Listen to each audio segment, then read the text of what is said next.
Conversamos ahora con el señor Miguel Ángel Soria, ex viceministro de Derechos Humanos y experto en Derecho Penal, a partir de esta denuncia que ha presentado la prima de Antauro Humala, Liliana Humala, por genocidio contra el presidente Vizcarra y aquellos que resulten responsables. Doctor Soria, ¿cómo está usted? Muy buenos días. Buenos días, Jaime. Buenos días, Carlos. Un gusto escucharlos. Le agradezco la invitación. Sí, gracias por atendernos. A ver, ¿cabe o resiste el marco legal peruano vigente para atribuirle, a partir de una denuncia, al presidente Vizcarra y a sus ministros o a los que resulten responsables por genocidio, es decir, el plan siniestro de un gobernante y un poder como es el Ejecutivo para acabar con la vida de peruanos? Eso es lo que vendría a ser un genocidio, ¿verdad? Entonces, ¿cabe esta figura legal que ha planteado la doctora Humala contra el presidente? A ver, así de directa la pregunta, también respondo directamente, Jaime. No cabe ni desde el punto de vista del Código Penal ni desde la legislación internacional atribuir el crimen de genocidio ni al presidente Vizcarra ni a ninguno de sus ministros. El crimen de genocidio es uno de los crímenes internacionales más graves que se pueden cometer en la humanidad.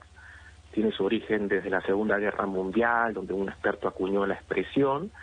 Y básicamente el crimen de genocidio no solo supone una matanza, lesiones graves, o sea, es decir, una serie de comportamientos, sino especialmente, y así como se define el crimen de genocidio, está especialmente definido por una especial intención, por un dolo especial. Es decir, no solamente basta de que se quiera matar personas, de que se quiera lesionar gravemente o someter intencionalmente a un grupo de personas a condiciones de existencia que vayan a acarrear su destrucción física, sea total o parcial, sino que además en el agente, en este caso el presidente de la República, tendría que tener la especial intención de querer, por ejemplo, lesionar gravemente a los peruanos porque forman parte de un grupo nacional, o cometer cualquiera de estas conductas para destruir especialmente a un grupo étnico, racial o religioso o social, como se reconoce en nuestro Código Penal.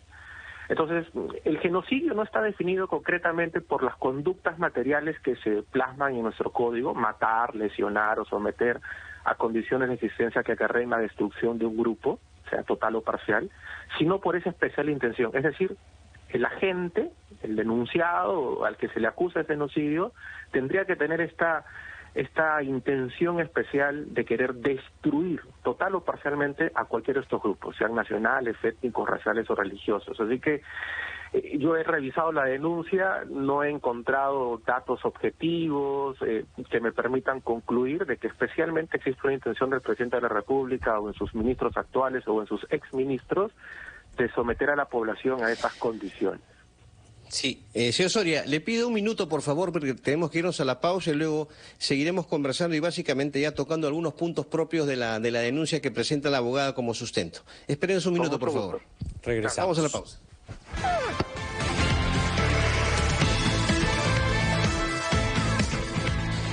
Continuamos en la rotativa del aire por RPP Noticias, La Voz del Perú. Jaime Chincha y Carlos Villarreal estamos con ustedes y estamos conversando con Miguel Ángel Soria, ex viceministro de Derechos Humanos y además experto en Derecho Penal. Y estamos conversando sobre esta denuncia presentada por la abogada Liliana Humala contra el presidente de la República, Martín Vizcarra, por presunto delito de genocidio, por las muertes ocurridas por el COVID-19. Doctor Soria, revisando la denuncia de la señora Humala, establece una serie de puntos que, según ella, a su vez definen la relación con el tema del genocidio. Por ejemplo, el hecho de que miles de peruanos no pudieron someterse a una prueba molecular, no tuvieron acceso a oxígeno y por eso fallecieron. También entregar dinero a empresas que no necesitaban de esos fondos, falta de camas UCI y allí radica, según ella, la responsabilidad del presidente de la República y otros funcionarios del Estado en genocidio, porque esto ha causado la muerte, todos estos aspectos que he mencionado, han causado la muerte de al menos 50.000 personas que tenían el derecho a vivir. Murieron por la acción y omisión despiadada de un gobernante y funcionarios insensibles. Bueno, ¿cuál es su evaluación respecto a ello? Es este grupo de argumentos que ella utiliza para ligar este caso con el genocidio. Claro, allí esos argumentos son aparentes en realidad.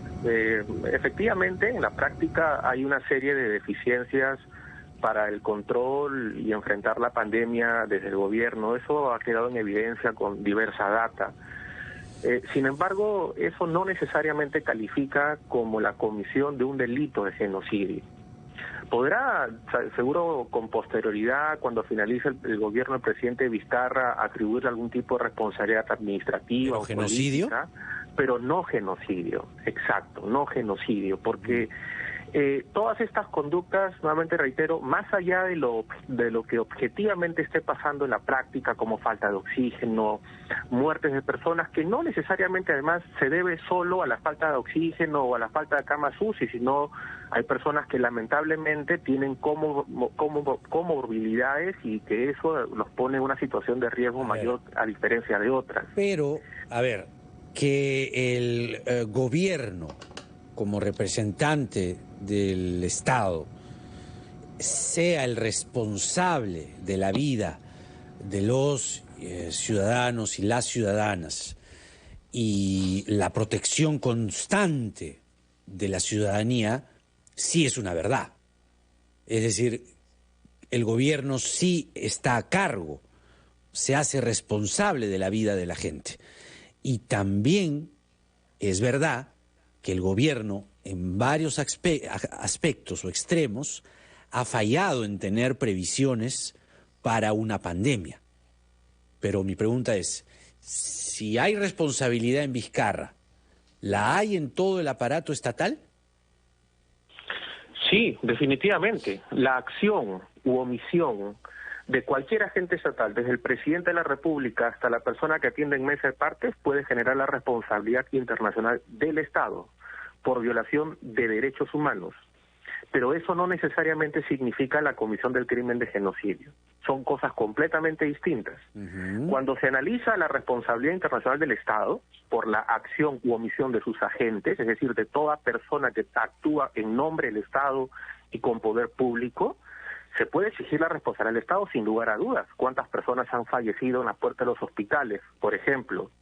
¿Eso significa un crimen de genocidio? No, significa que el Estado es responsable, porque el Estado, no el gobierno actual, el Estado durante todos sus gobiernos no ha sido capaz de planificar determinadas políticas públicas para evitar, por ejemplo, que fallezcan neonatos prematuros en diversas regiones del país por falta de unidades de cuidados intensivos, o de que fallezcan personas porque no hay oxígeno. Eso es una falta de planificación, eso es una responsabilidad del Estado. A ver. Pero de allí a que eso configure genocidio, sí es bastante arriesgado señalar.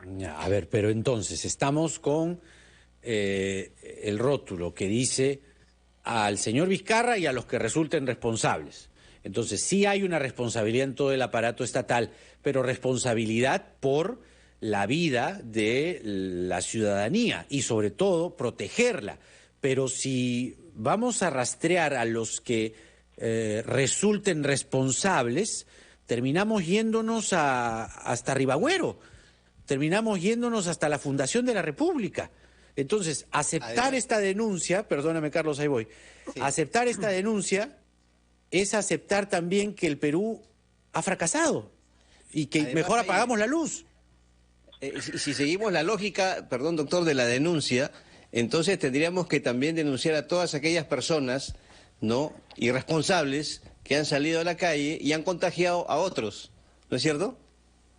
Bueno, existe un tipo penal efectivamente que sanciona la conducta de las personas que a sabiendas que están contagiadas con algún tipo de enfermedad contagiosa incurren en responsabilidad penal. Y entiendo que hay personas que incumplieron con las reglas sanitarias, claro, que están siendo procesadas y hay personas condenadas. Siguiendo la lógica de esta denuncia, me refiero yo.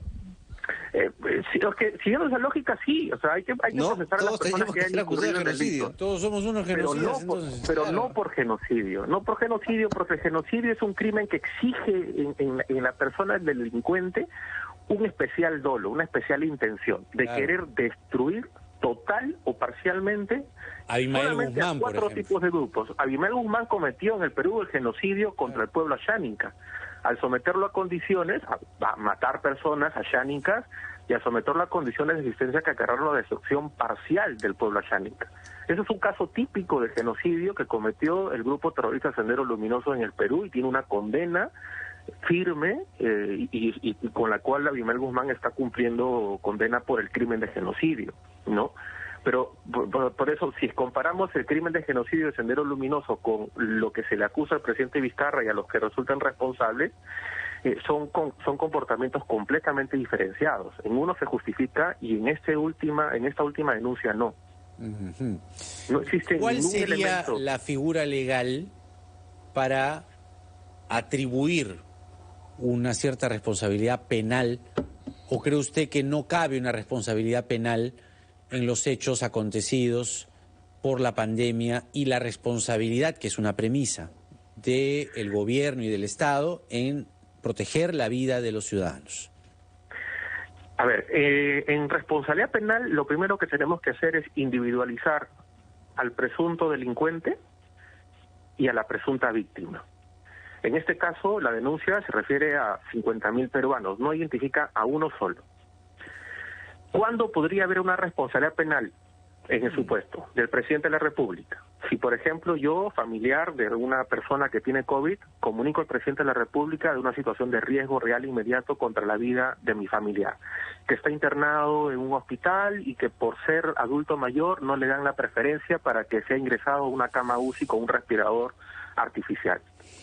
Si pese yo comunicar al presidente, al ministro, a la ministra de Salud y al personal competente, o sea, toda la línea de mando que tiene cierta responsabilidad para garantizar la salud, la integridad personal y la vida de mi familiar que se encuentra en esa situación de riesgo, allí yo podría, de alguna manera, fundamentar una responsabilidad penal por omisión. Pero, nuevamente, tengo que individualizar a la presunta víctima e individualizar al presunto delincuente. Muy bien. Pero no puede ser una imputación genérica. En materia penal se tiene que ser muy estricto. Muy bien. Era Miguel Ángel Soria con nosotros, ex viceministro de Derechos Humanos y experto en Derecho Penal, a propósito de esta denuncia que ha presentado, que parece ser un bluff, ¿no? Pero, en fin, depende de la fiscal de la Nación. Ella es la que tendría que recibir o no esta denuncia contra el presidente Vizcarra por genocidio, y a todos aquellos que resulten responsables. 7:28 de la mañana, vamos con...